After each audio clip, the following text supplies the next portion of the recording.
Leo bana nimewaletea story ya udada ambaye alipitia matatizo makubwa sana kwenye maisha yake. Na utoka uamini, siku ya leo ilikuwa ni siku yake ya ndoa, lakini siku ya leo ndio siku ambayo ilikuwa imebeba maumivu makubwa kweli kwenye maisha yake. Ni siku ambayo hajikuja kuisahau kwenye maisha yake. Aliifunga ndoa vizuri kabisa bila changamoto yoyote, na huyo mwanaume ambaye alikuwa amempenda vibaya mno, na huyo mwanaume ambaye anakwenda kwa jina la Deo Grautius. Na utoka uamini, baada ya ndoa kilichofuata kitumbua kilitafunwa, yani bidada alinjunjwa. Na asubuhi na mapema bidada alikuwa akimwamsha mume wake ilimradi aweze kuwahi kazini, lakini kila akimwamsha, utoka uamini, mume wake ni wajuzi.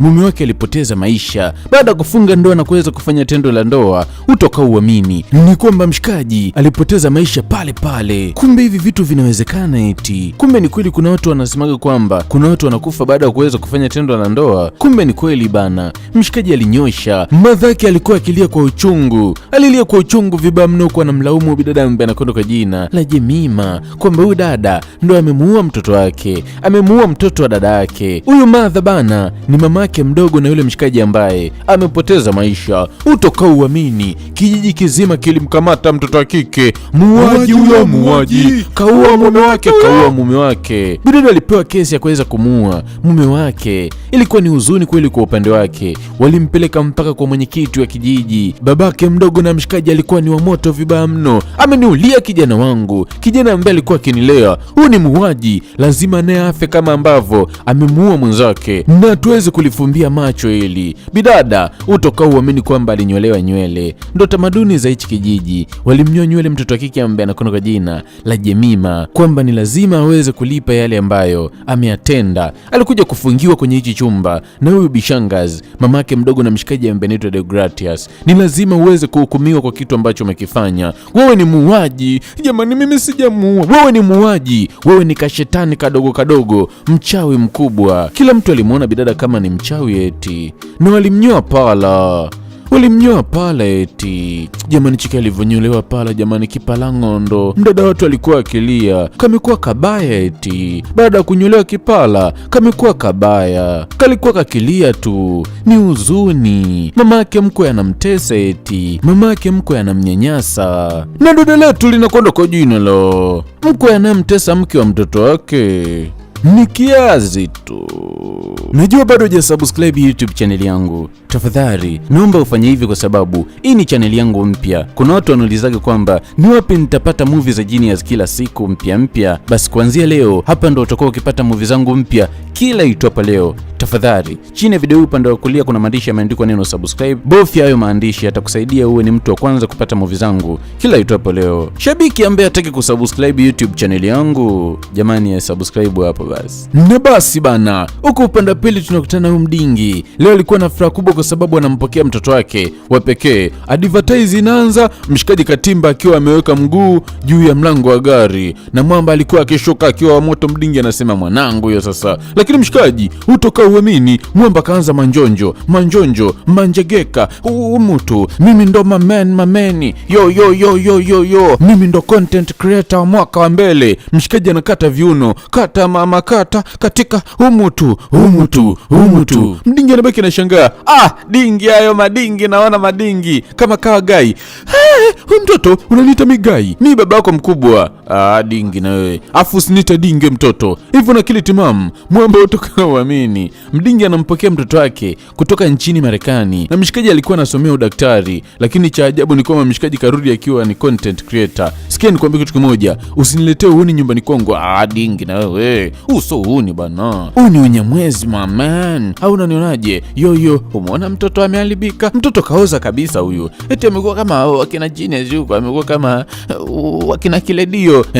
Huyo Kiledio haniwezi chochote. Mimi ndo content creator wa mwaka wa mbele Mdingi. Nitakupeleka Marekani uende ukaonana na Jay-Z, ukaonana na Chris Brown. Safi guy. Hivyo. Mdingi anabaki anashangaa. Mshikaji alikuwa amechangamka vibaya mno. Content creator wa mwaka wa mbele. Mimi ndo content creator, nimechangamka. Haya umutu ni neko. Babake mshikaji kapanda juu ya gari. Kata mama kata katika umutu. Mshikaji ni viuno tu pale. Digasa mtoto ameoza. Mtoto kaoza. mtoto wetu huyu ndo mtoto wangu kweli? Huyu ndo mtoto wangu ambaye nimempeleka Marekani kusoma?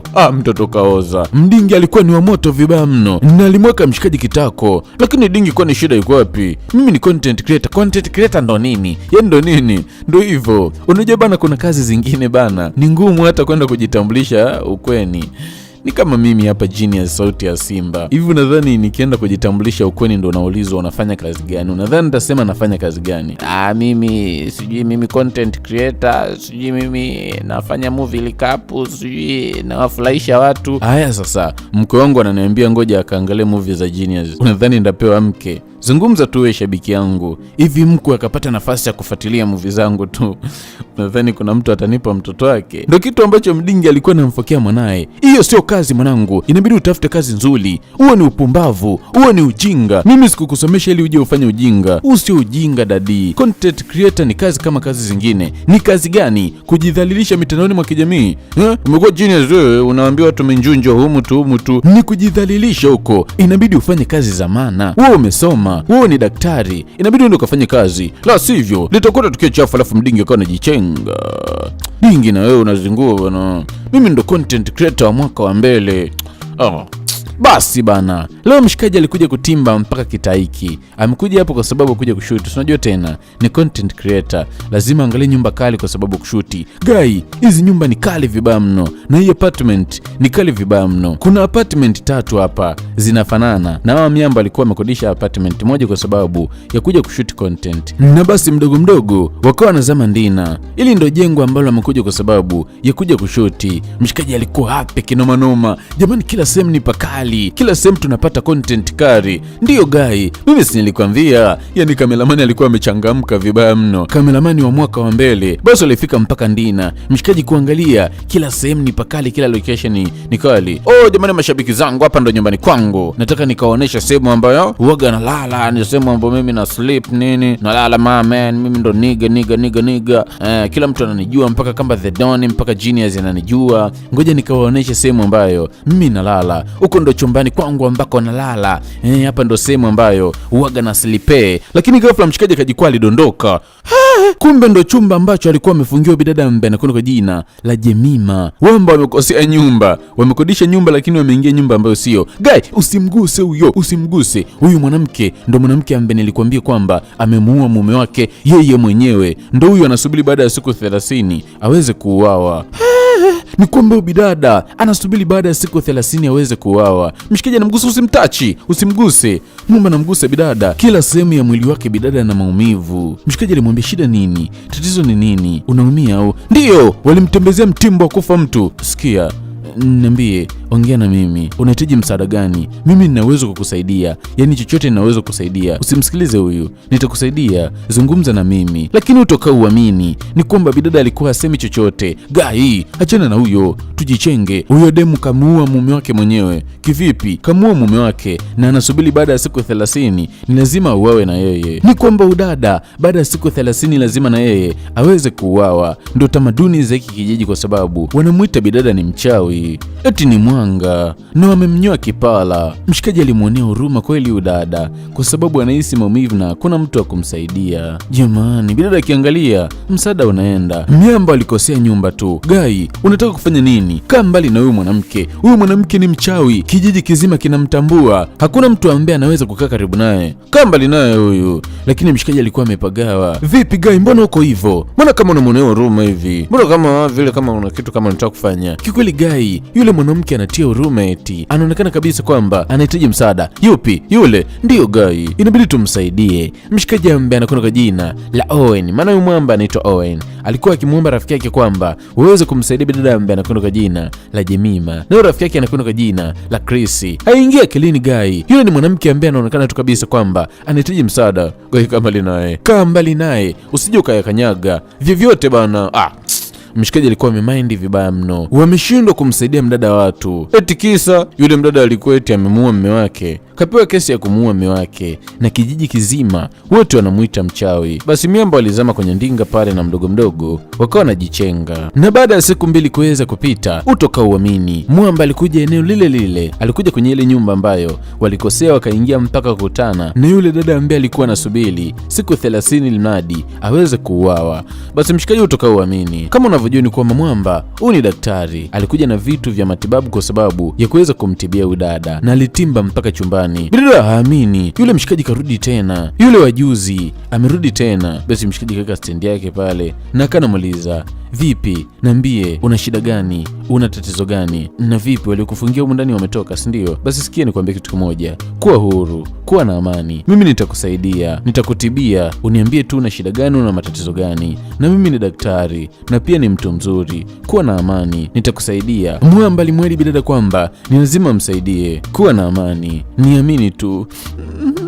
Bidada anatamani kuongea kitu lakini anashindwa nini aseme. Mwamba akamwambia kuwa na amani tu, wala usijari, mimi nimedhamiria kukusaidia. Bidada akanahitaji kuweza kunyanyuka pale, lakini utokauamini, maumivu ni makali. Basi mshikaji akagundua kwamba bidada alikuwa na maumivu makali kwa sababu ya kichapo. Akampatia dawa. Hiyo ni dawa ya maumivu na ni bingwa hiyo dawa kutoka Marekani, itakusaidia. Na basi mshikaji akawa anamnyanyua bidada pale, kamkalisha kwenye kochi. Bidada hali yake ni mbaya vibaya mno. Basi bidada akawa anamshukuru mshikaji pale. Hatimaye umeongea sasa. Toto mwenyewe, nitaka nishangae, huwezi kuwa bubu mwanamke mrembo kama wewe. Nimefurahi kweli, hatimaye sasa umeongea. Hii inadhihirisha kwamba na wewe ni binadamu kama mimi. Niambie, shida nini? Kwa nini kila mtu anakutenga? Kwa nini umefungiwa kwenye hichi chumba? Na ni kwa nini unakubali kufungiwa? Kwa nini usitoroke? Kwa sababu nikiangalia kuna nafasi za kutoroka, ila wewe ni mwanamke mrembo kweli. Alafu mshikaji akawa anamgonga bidada pale, lakini bidada na maumivu makali kweli. Samahani. Maana bidada na maumivu makali kweli kwenye mwili wake, so mshikaji alikuwa akimuumiza. Mwamba kana mwaga mtoto kike, kavaa radio yake pale, ni content creator, yani muda wote mshikaji ukimkuta yupo lede. Na mdogo mshikaji akawa anajichenga, utokauamini, fumanizi, wewe mpumbavu, unafanya nini hapa? Na wewe ni nani? Umepata ruksa kwa nani kuingia kwenye nyumba? Sema wewe ni nani? Mimi ni mtoto wa Cosmas. Yani mtoto wa Cosmas ndio uingia kwenye nyumba za watu bila ruksa? Kwa nini umeingia kwenye nyumba? Na nini ambacho kimekuleta hapa? Sema, nini ambacho kimekuleta? Kilichonileta hapa, niligundua dada anauma kwa nimekuja kumtibia. Na ghafla bidada kule ndani akawa anapiga kelele. Basi mdogo ikabidi aweze kuzama mpaka ndani. Bidada alikuwa akihisi maumivu makali kinoma noma, maumivu makali, na mshikaji katimba kumwangalia bidada. Bidada hali yake ni mbaya vibaya mno, inabidi ende hospitali. Kufanya nini? Inabidi ende hospitali. Mimi ni daktari, wewe ni daktari. Ndio, mimi ni daktari, inabidi ende hospitali la iwezekanavyo, la sivyo huyu anaweza kafia hapa.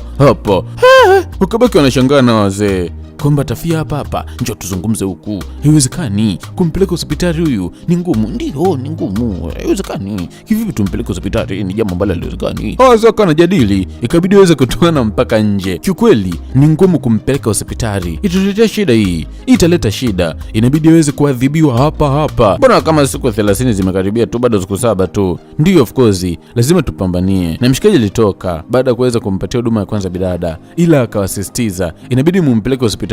Okay, fresh jichenge na pumbavu ni. Ndio hivyo, na wasisitiza lazima ende hospitali. Naondoka bana, vinakuhusu nini? Ndio nimeshawaambia, la sivyo anakufa huyu. Mwamba alikuwa akiwaambia kwamba bidada atapoteza maisha endapo atampuuza, na mshikaji simu ilikuwa ikiita pale. Basi mshikaji alikuwa akijichenga. Uzuri ni kwamba wamemjua kwamba ni mtoto wa Cosmas, yani Mr. Cosmas ni mtu ambaye ni maarufu kweli hapa kijijini. Mother alikuwa akilalamika vibaya mno kwa sababu hawawezi kumpeleka bidada hospitali na hawawezi kukubali bidada aweze kuafia humu ndani. Utokauamini, mdingi kabidi aweze kumfuata mshikaji ambaye anakwenda kwa jina la Owen, na kilichomleta hapa ni kumwomba Mwamba aweze kumtibia bidada ambaye anakwenda kwa jina la Jimmy, kwa sababu yeye ni daktari, hawahitaji kumpeleka mtoto wake hospitali, wanahitaji mshikaji aje kumtibia. Basi Mwamba aliweza kufanya hivyo, alimpatia mtoto wake dawa. Basi bidada akawa anakunywa dawa pale, na pia mshikaji alichukua jukumu la kuweza kumkandakanda bidada, kwa sababu bidada alikuwa akihisi joto kali Kwa mshikaji alikuwa akimkandakanda na maji ya baridi,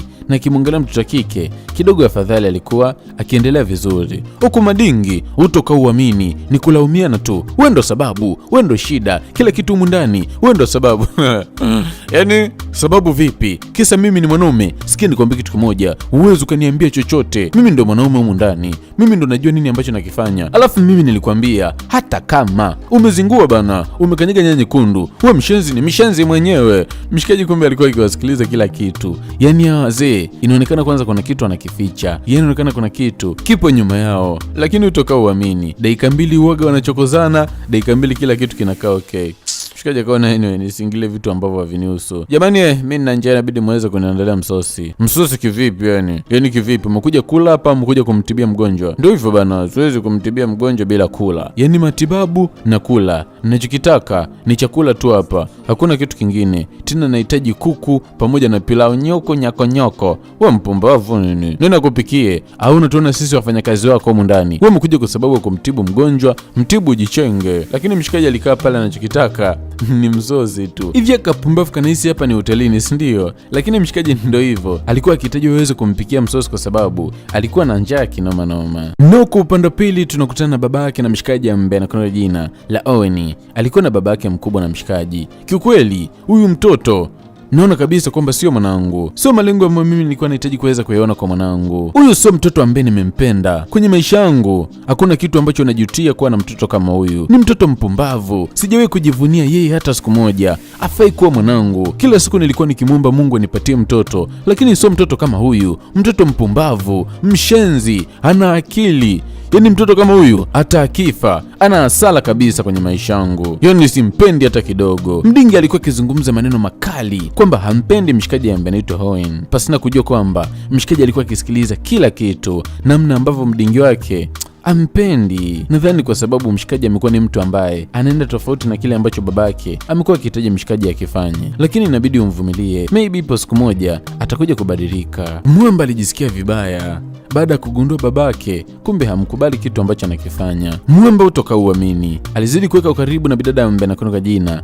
la Jemima, na pia alikuja kumsimulia juu ya maneno ambayo babake kamwambia kwamba yeye sio mtu mzuri, ana tabia nzuri. Bidada akasema of course hakuna mzazi ambaye anapenda kuwa na mtoto ambaye ana tabia mbaya. Kila mzazi anapenda kuwa na mtoto ambaye ana tabia nzuri. Maybe ujirekebishe, maybe babako anaweza kukupenda. Yaani unamaanisha kwamba ndio nakubali kabisa kwamba sina tabia nzuri? Amna, lakini kuna muda inabidi uweze kumfurahisha mzazi. Mzazi anatamani uwe kama yeye, anatamani ufanye kile ambacho yeye alitamani uweze kukifanya, na ndio maana akakusomesha. Anatamani uweze kupambania kile ambacho umekisomea. Kwani mtu ni lazima eti ukisomea udaktari sijui ukisomea nini lazima ufanye hivyo hivyo? Mbona watu wanajichanganya tu? Genius kasomea udaktari, Genius ni daktari kabisa yule, lakini sasa hivi anaburudisha watu pale, anawatiria maneno ya Kiswahili. Kwani shida iko wapi? Genius ni genius na wewe ni wewe. Inabidi uwe mtu mzuri kwa sababu une baba, une mzazi. Lakini mimi sina baba, sina mama, sina kaka, sina dada. Nimelelewa tu kwenye kituo cha watoto yatima. Alikuja mwanaume kanichukua na kanioa, lakini cha ajabu usiku mmoja tu wa penzi letu alipoteza maisha. Vipi kati yangu mimi na wewe? Yupi ana cha kupoteza? Mimi sina cha kupoteza kwa sasa, hata kama, lakini yastahili kuzungumza kwamba hanipendi. Inabidi anipende hivyo hivyo. Mshikaji akawa anajichenga, apendi eti kuona mdingi wake ampendi. Mbona apendi bana? Ila vipi kuhusiana na bidada? Yeye hana mtu ambaye hata anamjali kwenye maisha yake. Huku tunamwona mdingi alikuwa vitimba zake hapa. Mshikaji akamwambia dadi, tafadhali kuna kitu nilikuwa nahitaji tuweze kuzungumza. Umeniita dadi? Hata siku moja mshikaji hajai kumuita babake dadi tangu ameweza kutoka Marekani. Ndio, nahitaji tuweze kuzungumza kitu. Niambie, ulikuwa unasoma naona hapa. Basi ngoja mimi nikuache. Lakini mshikaji akasema dadi, tafadhali nilikuwa naomba niweze kukuuliza kitu. Na basi mdingi kabidi aweze kurudi kwa kuweza kumsikiliza mtoto wake. Niambie mwanangu, shida nini? Mshikaji ndo akawa anamuuliza, vipi? Hivi yule dada ambaye anaitwa Jemima, kwa nini watu wengi wanamtenga? Na ni kwa nini wanasema amemuua mume wake wakati inaonekana tu kabisa kwamba hajamuua mume wake? Wewe unasemaje hajamuua mume wake? Unamjua vizuri. Yule mwanamke ni mchawi, ni mshirikina na kamuua mume wake kwa mikono miwili. Kwa kuwa ni mchawi na kamuua mume wake, ni lazima aweze kupewa adhabu. Na hii adhabu ndo miko na taratibu za hapa. Ni lazima aweze kufungiwa ndani kwa siku 30. After hapo ni lazima aweze kupondwa mawe mpaka kufa. Ndio hivyo bana, ni lazima bidada aweze kupondwa mawe mpaka kufa. Mshikaji alimwonea huruma bidada, na siku leo alikuja kuzungumza naye. Pia alimuomba radhi kwa kile ambacho alimjibujibu jana. Unajua jana mshikaji alimjibujibu mtoto kike shit kulingana na namna ambavyo mtoto kike alikuwa akizungumza naye. Ila mshikaji alipata time siku leo kuweza kupiga story na bidada ambaye anakuwa jina la Jemima. Ukaribu unazidi kujitengeneza kati ya hao wawili. Kuna namna mshikaji anamuona bidada kama vile ni mtu bora, ni mtu mzuri tu, ijapokuwa watu wengine wanamtenga na kumuona kwamba ni mtu mbaya. Na siku leo mshikaji ndio alikuja kugundua kwamba huyu dada kumbe alilelewa kwenye kituo cha watoto yatima. Kwa maana huyo dada ni yatima tu, ana wazazi, ana baba, ana mama, ana kaka, hana dada, ana ndugu yoyote kwenye maisha yake. Mwanaume ambaye aliweza kumuoa ndo mwanaume ambaye pekee alitegemea kwamba atakuja kuwa mume kwenye maisha yake. Basi stori nyingi kweli zilipigwa na mshikaji alikuwa happy kweli akiwa karibu na huyu dada. Na pia mshikaji alimuomba bidada walau wewe marafiki kuanzia leo. Basi utoka uamini bidada ana hiana bana, akaamua kukubali kuwa na urafiki na mshikaji ambaye anakuwa jina la Owen. Mwamba hamuogopi, japokuwa watu wengine wanamuogopa na wampendi hata kidogo. Mwamba alikuwa akimsomea vitabu vya hadithi. Hivi daktari kweli au kuna kitu kimeshaanza kuingia katikati? Kwa sababu sio kwa kujali huku, mshikaji anajari mpaka anapitiliza. Mpaka bidada anashangaa. Na mshikaji siku leo alikuwa akimuuliza bidada kuhusiana na yeye pamoja na mwanaume wake. Alikuwa akimuuliza wameonana wapi na ilikuwaje mpaka wakaingia kwenye mahusiano. Bidada akasema kuna siku moja bana njaa ilinizidia, ikabidi niweze kuiba simu na nikawa nakimbia. Alivyonikamata nilimuibia simu akawa ananiadhibu. Basi utoka uamini yule mwanaume ndo alikuja kunisaidia. Napo ndo ilikuwa mwanzo wa mahusiano yetu. Kuanzia hapo ndo alinipenda, akanichukua na kunifanya kuwa wake, akanihudumia na kuishia hapo tu. Akaamua kunioa, lakini haikuwa bahati yangu kwa sababu siku ya ndoa ndio siku ambayo nilimkosa huyo mwanaume. Mshikaji alimwonea huruma kweli bidada ambaye anakuwa kwa jina la Jemima kwa sababu historia yake inasikitisha. Ni historia ya huzuni kweli. Ni historia ya huzuni hii bla. Ila Mwamba alikuwa akimshauri bidada kwamba inabidi aweze kutoroka hapo kwa sababu hawezi kusubiri afya baada ya siku 30, kwa sababu Mwamba ikaamini kwamba bidada hana makosa yoyote. Yeye hajamuua mshikaji ambaye anaitwa Deogratias, anachokiamini kwamba huyu dada hawezi kuua. Yeye mshikaji ndo mtu wa kwanza kabisa kuweza kumwamini huyu bidada ambaye anaitwa Jemima, ijapokuwa kila mtu ampendi. Ghafla mlango ukagongwa na alikuwa ni Bishangazi. Na alikuja akiwa moto vibaya mno. Akamwangalia mshikaji kamzumu. Akamwangalia bidada alikuwa amejifanya amelala pale baada ya Bishangazi kuweza kuzama ndina. Hivi wewe nini ambacho nakifanya kwenye hichi chumba? Kama ni binti kupona, si umeshamtibia sasa hivi yuko sawa. Unafanya nini humu? Mbona sikuelewi wewe? Au unataka kumjunja marehemu mtarajiwa? Maana huyu ni lazima afe tu baada ya siku 30 kuweza kuisha. Kama una plani ya kumjunja, umeakanyaga kwa sababu unamjunja mchawi na utakufa kama ambavyo amekufa mtoto wangu. Alafu Bishangazi akanajichenga. Nadhani umenisikiliza kwa makini. Huyo ni mchawi. Ukijitahidi kumgusa tu eti umjunje eti umtafune kitumbua, utakufa na wewe. Bishangazi anamitisha vibaya mno. Mshikaji alikuja kumwambia kila kitu rafiki yake. Ana plani ya kuweza kumtolosha bidada ambaye anakwenda kwa jina la Jemima. Rafiki yake alikuwa akimzuia kwa sababu mshikaji anaenda kucheza mchezo wa hatari kweli. Lakini Mwamba hakuwa na namna. Leo tunamwona Bishangazi alikuwa akitoka zake hapa mdogo anaelekea zake job, yani kazini. Katia ufunguo wake pale mdogo akawa anajichenga. Lakini utoka uamini mshikaji alikuwa akimzoom tu, alikuwa akimvizia. Siku ya leo Mwamba anahitaji kuweza kufanya kitu dhidi ya bidada ambaye anakwenda kwa jina la Jemima. Basi Bishangazi baada ya kuondoka, mshikaji alijifanya kabidi aweze kubeba funguo pale. Anahitaji kuweza kumsaidia bidada ambaye anaitwa Jemima kwa sababu kagundua huyu dada hana makosa yoyote. Wanamsingizia kwa kuweza kusema kwamba amemuua mume wake. Tafadhali, hii ni time yako sasa. Hii ni pesa na hii ni simu. Kuna mtu itabidi uweze kuwasiliana baada ya kuweza kufika huko. Tafadhali, naomba uweze kuondoka hapa. Bidada alikuwa kigoma, lakini mshikaji ana force. Lazima uondoke. Uweze kusubiri kifo chako wewe mwenyewe. Inabidi ujichenge bana. No way. Bidada inabidi aweze kujichenga. Mwamba alimbembeleza, lakini bidada alikuwa hahitaji kabisa kuweza kuondoka. Tafadhali, mimi naogopa. Hutakiwi kuogopa. Inatakiwa ujikaze. Jikaze. Sawa twenzao bana. Basi mshikaji kabidi aweze kumkokota bidada ambaye anakwenda kwa jina la Jemima. Bidada no way, mchaka chinja. Hakuna namna, inabidi hawezi kutoroka. Kuwa na roho ya kijasiri. Ukifika kule, make sure unanitafuta. Wewe unaenda wapi na huyo binti? Tulijua tu mpumbavu wewe. Unadhani tukukusoma? Mshikaji utoka uamini kwamba kumbe alikuwa amemsoma. Na alipohitaji kutoroka, utoka uamini kumbe walikuwa wamekuja na vidume hapa, walikuwa wamekuja na manjemba. Miamba litaitishwa, wote mtakaa lock up, washenzi wakubwa nyie. Wenyewe wanabishana muda wote. Utoka uamini, babake na mshikaji alikuja kwa sababu kuja kumkomboa mshikaji, kwa sababu alikuwa amefungiwa kwenye nyumba, alikuwa wahitaji kabisa kuweza kumtoa. Dadi, amna cha dadi hapa, unazingua mwanangu. Sizingui, huyu binti anamuonea, ni binti mzuri tu, hawezi kufanya mauaji. Unamsemeaje? Yule ni mchawi. Mimi nakuthibitisha hilo mwanangu, kaa mbali na matatizo ya watu, hii sio familia yako bana.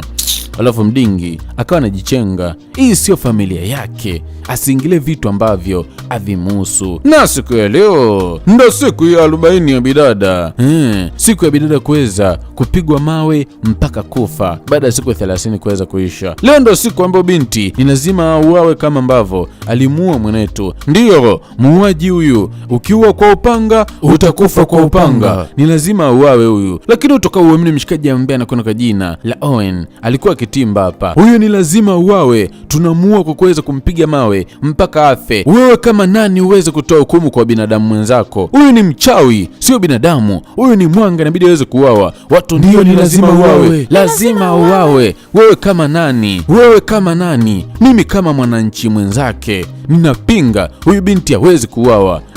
Wewe kama nani? Huwezi ukapinga lolote, ni lazima uawe. Na huyu mshikaji alikuwa akichukua kwa makini, hawezi kuuawa, hamwezi mkajichukulia sheria mkononi, ni lazima muweze kufuata protocol. Serikali ipo, mahakama ipo, inabidi muweze kumpeleka mtu mahakamani. Alafu niliwasikia kila kitu wakati mnaongea siku ile. Wewe mama ni mchawi, ni mwanga, siwe na mume wako kila siku mnagombana kwa sababu kuweza kurithi mali za mtoto wenu ambaye sio mtoto wenu wa kumzani, mtoto wa mdogo wenu. Watu usizungumze hivyo bana. Kama teni huyu mbwa, basi vidume vikao vinamsogelea mshikaji kuweza kumkamata. Yoyote atakayenisogelea amekwisha, nitamuonesha ukenge. Na msichokijua ni kwamba niko live, dunia nzima inatazama. Mkijaribu kufanya kitu chochote cha kipumbavu, basi dunia nzima itawaona na mtaadhibiwa vikali. Mshikaji utoka uamini kwamba alikuwa live bila chenga, kwani alijua hili jambo bila kuwa live hakuna mtu ambaye anaweza kumwelewa. Mwamba alikuwa akizungumza maneno ya kishujaa kwamba ni lazima tuweze kumtetea. Hiki ambacho kinatokea kwa huyu Jemima kinaweza kikatokea kwa yoyote, kwa mimi na kwa kila mtu hapa. Inabidi tuweze kusimamia msimamo. Jemima hawezi kuuawa. Ndiyo, ni kweli bana, hili jambo limekuwa likituumiza wanawake kwenye hichi kijiji. Ndiyo, Jemima ni lazima aachiliwe. Jemima hawezi kuuawa. Utoka uamini, mshikaji alijikuta anakuwa shujaa ghafla, mpaka babake alibaki anashangaa. Mwamba kawa shujaa, alimtetea bidada ambaye anakwenda kwa jina la Jemima. Watu alimbeba, shujaa, mimi ndo shujaa. Kwa babake mshikaji content creator, utoka uamini kwamba Mwamba kageuka shujaa. Mwamba anajikuta Sharukani wa kwenye picha la Kihindi kwa babake. Miamba amembebelea mshikaji, alikuwa happy kinoma noma. Lakini kimbembe kinakuja maskani, mdingi katimba. Kama unakumbuka, alimkataza mshikaji kuingilia vitu ambavyo havimuhusu. Dadi, kweli naomba unisamehe, lakini baba mwenyewe uliniambiaga kwamba inabidi niwe nasimamia haki. Mimi nimesimamia haki babangu. Siwezi kuona mtu haki yake inapotea alafu nikakaa kimya. Siwezi babangu mimi, hata kama nimekosea shega tu. Lakini mdingi kamwambia, ongela mwanangu. Utoka uamini, mdingi kapenda kitu ambacho mshikaji amekifanya, na ninakuruhusu mwanangu. Leo nimeamini kwamba content creator kumbe ni kazi. Mshikaji alifurahi kinoma noma kwa sababu content creator yako imeweza kusaidia maisha ya mtu leo. Utoka uamini, mdingi alizungumza jambo kubwa kweli. Unajua bana, watu wanaweza kuwa na kucheka, wanazungumza mambo mazito mabaya kuhusiana na kitu ambacho nakifanya, lakini wewe komaa, kwa sababu hao ambao wanakuzungumzia ubaya ndo hao ambao watakuja kwa sababu ya kukusifia. Watu wengi wanakomentigi vibaya kuhusiana na mimi, jini ya sauti ya Simba, sijui minjunjo, sijui nyokonyoko, sijui fyoko. Ndo hao wanakuja kusifia baada ya kukuta movie ni tamu kinoma noma. Ndo hivyo bana, no way. Nimejifunza kitu kikubwa kweli kupitia hii picha. Hata kama kitu ambacho nakifanya hakisapotiwi na mtu yoyote, ipo siku moja tu kitakuja kusapotiwa baada ya kuweza kuona ni kikubwa zaidi. Utoka uamini, mdingi pamoja na bishangazi walikuja kufungwa. Walifungwa miaka milioni 10 magereza. miaka milioni 10 magereza walifungwa. Na mshikaji alibaki na bidada ambaye anakwenda kwa jina la Jemima. Na kuona na upala wako umekupendeza vibaya, mnasema umekuwa kabaya. Ile na taarifa kwa ajili yako. Mshikaji akawa anampatia mtoto wa kike. Hii ni taarifa kamili kuhusiana na kifo cha mume wako. Alikufa kwa sababu ya heart attack. Hakuna uchawi wote wala ndumba. Bidada alikuwa akili kwa sababu hii kesi kapewa yeye kwamba kamuua mume wake, lakini mume wake alikufa kwa heart attack tu. Ndio hivyo bana. Haya ndo mambo ya kijijini. Yaani mambo ya kijijini ukijichanganya tu kidogo ukawa kama sababu ya kifo cha mtu akipoteza maisha, basi ujue umekwisha. Hata wahangaike kupima wala nini. Lakini mshikaji kampambania bidada ambaye anakwenda kwa jina la Jemima. Ampe nini huyu mkaka jamani? Maana kamtendea jambo kubwa kweli kwenye maisha yake. Bidada aliishia kumtazama tu mwamba. Na utoka uamini, ukaribu ulizidi kuwa mkubwa kati ya wawili. Mshikaji alizidi kutengeneza ukaribu na bidada ambaye anakwenda kwa jina la Jemima. Na mnaelewa tabia za ukaribu huaga zinatengeneza mahusiano ya kimapenzi. Utoka uamini, mshikaji pamoja na bidada walijikuta wanaingia kwenye penzi zito. Mwamba akajikuta anampenda bidada ambaye anakwenda kwa jina la Jemima, na Jemima akajikuta anampenda mshikaji ambaye anakwenda kwa jina la Owen. Na nikwambia kitu kimoja ambacho najua kitakufurahisha mtazamaji wangu, ni kwamba mshikaji alikuja kumwoa bidada ambaye anakwenda kwa jina la Jemima, na Mwenyezi Mungu alivyokuwa ni wote, alikuja kuwa bless, walikuja kupata mtoto mchele, na mtoto wa kwanza wakamuita Genius. Wewe wanalipenda jina langu wewe. Mimi ni Jini Sauti Nang'ata, Jini Sauti ya Simba.